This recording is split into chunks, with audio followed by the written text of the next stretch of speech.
Hello పిల్లలు, కథ చెప్తాను కొడతారా? ఈరోజు కథ పేరు ఆశకు పోతే. అనగనగా ఒక ఊరిలో ఒక పులి ఉందట. ఆ పులి బాగా ముసలిదైపోయిందట. వేటాడటానికి కూడా పులికి బలం లేదు. తిండి ఎలాగా అని ఆలోచించిందట. దాని దగ్గర ఒక బంగారు కడియం ఉందట. చిన్నగా ఒక చెరువు దగ్గరకు చేరింది.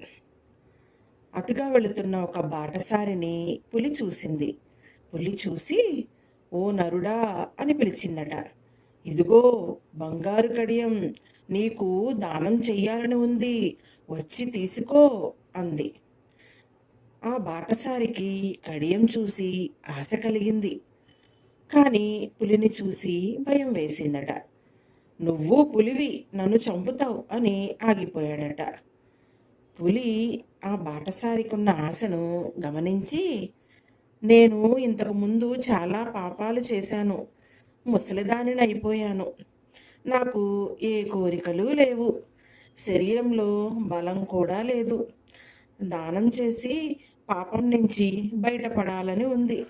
ఈ రకంగా అయినా పైలోకాలకు పోతాను. నా మాటలలో మోసం లేదు. రానరుడా, చెరువులో స్నానం చేసి ఈ కడియం తీసుకో రా" అని పిలిచిందట. బాటసారికి ఒకవైపు భయం, కానీ కడియం తీసుకోవాలన్న ఆశ. వెళ్ళి నిదానంగా చెరువులో దిగాడట.